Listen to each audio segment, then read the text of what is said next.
गांव में जगह नहीं है स्कूल बिल्डिंग बनाने के लिए। ये जो जगह है इसे मैं आदर्श स्थान इसलिए मानता हूँ, एक तो आपने यहाँ संत रविदास जी का मंदिर बनाया, छोटा ही मंदिर, मगर ऐसे संत का जब हमारे बीच में पूजनीय कोई स्थल बनता है तो वहां से भी पूरे समाज को दिशा मिलती है। तो ये तो एक सराहनीय कार्य है, लेकिन इस जगह पर ही एक बेहतरीन स्कूल भविष्य में बन सकता है। तो इस जगह को बचा के रखने की भी जरूरत है। यहाँ सचिव सरपंच भी बैठे होंगे, मेरी बात सुन रहे होंगे। यहाँ किसी तरह के अतिक्रमण को कभी होने मत दीजिएगा, क्योंकि मैं जितनी जगहों पर भ्रमण करता हूँ, लगभग 400 गाँव में मैं जाता हूँ, 8-10 जगह ऐसी है जहाँ पर हाई स्कूल और हायर सेकेंडरी स्कूल स्वीकृत हो चुके हैं।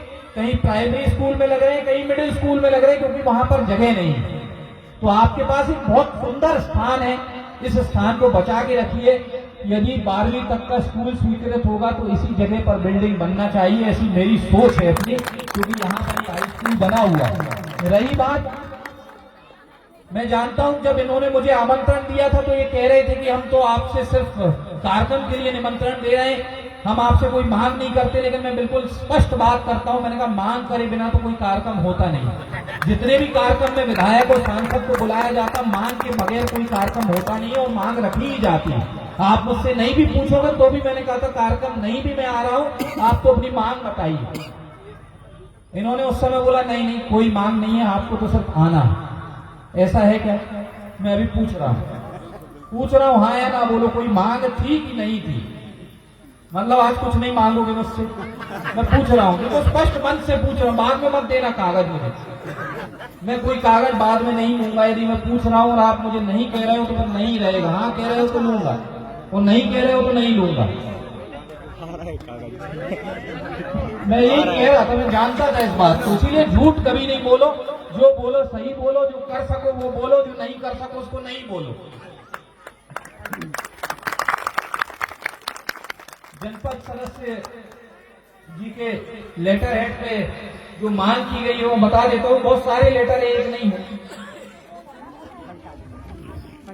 संत रविदास सामुदायिक भवन स्वीकृति बाबत मैं घोषणा तो कोई नहीं करता, मैं सीधे काम ही देता हूँ, क्योंकि मुझे मालूम है कि आप कोई काम को मंच से बोलें और यदि मैं उस काम को नहीं करता हूँ और कभी चुनाव में फिर से आपके बीच में आया, मौका मिला मुझे आपसे आपका वोट मांगने का, तो आप बोलने से नहीं चूकोगे कि आपने एक काम बोला था और नहीं किया। तो घोषणा तो नहीं करूंगा, लेकिन मैं पूछ रहा हूं आपसे कि इस स्थान को बचा के रखना है। आप छोटे छोटे यहाँ चाहे भवन बना लो और भविष्य के लिए इस स्थान को बचा के रखो, ताकि यहाँ पर कम से कम हायर सेकेंडरी स्कूल की बहुत अच्छी बिल्डिंग बने।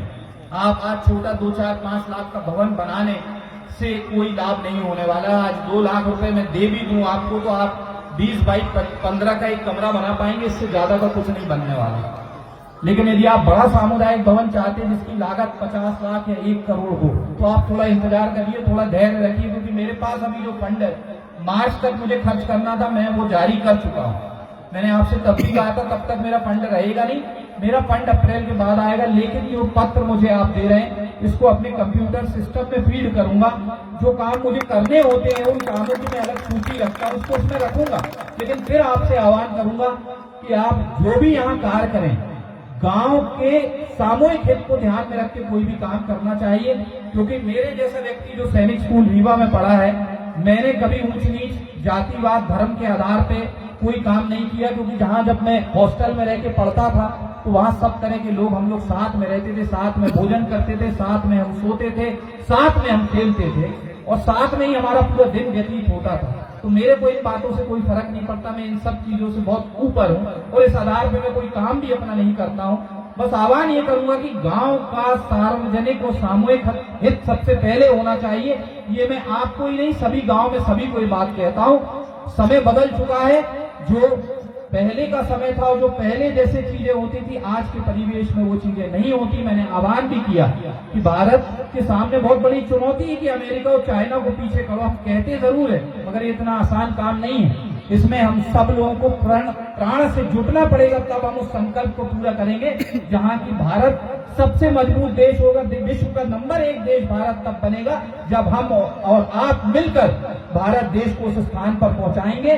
तो मैं ये कह रहा हूं कि ये काम मैं फीड कर रहा हूं, दूंगा तो एक अच्छा सामुदायिक भवन दूंगा, छोटा मोटा 1-2 लाख रुपए व्यर्थ नहीं करूंगा, और दूंगा तो सभी के हित को ध्यान में रखते हुए सार्वजनिक यहाँ सामुदायिक भवन दूंगा। मुझे ऐसा लगता है ये कहना ज्यादा उचित होगा, बजाय कि ये कहना। हाँ, आप बेशक उनका नाम संत रविदास के नाम से कर सकते हैं, किसी के नाम से कर सकते हैं, गांव को इस पर निर्णय लेना है। लेकिन जहां तक मेरी व्यक्तिगत राय है कि मैं यही कहूंगा कि आप और हम सबको प्रयास ये करना चाहिए कि गांव में एकता, गांव में समरसता कायम हो, गांव में समता कायम हो। ये हम सबका सामूहिक धर्म भी होता है। तो मैं एक ये कार्य को मैं फीड करता हूं, लेकिन मैंने फिर कहा ये काम हायर सेकेंडरी स्कूल के बाद इसको रखूंगा, क्योंकि उसमें मैं भारत का भविष्य देखता हूं। यदि यहाँ 12वीं तक का स्कूल आता है तो न जाने आपके और कितने ही बच्चे सब पढ़कर ऐसे स्थानों पर पहुंचेंगे जो न सिर्फ परिवार का नाम रोशन करेंगे बल्कि इस गांव का और समाज का भी नाम रोशन करेंगे। तो मेरी पहली प्राथमिकता हमेशा शिक्षा रही थी, क्योंकि मैं खुद शिक्षित हूं, तो शिक्षा का मेरे नजर में एक अलग ही स्थान है, और उस कार्य के बाद ही सारे कार्यों को करने के बारे में मैं सोचूंगा। दूसरी बात जो जनपद पंचायत के सदस्य महोदय द्वारा दी गई है, ग्राम पंचायत कालादेही में संत रविदास सामुदायिक भवन स्वीकृति बाबत 12 लाख की आप राशि की बात कर रहे हैं।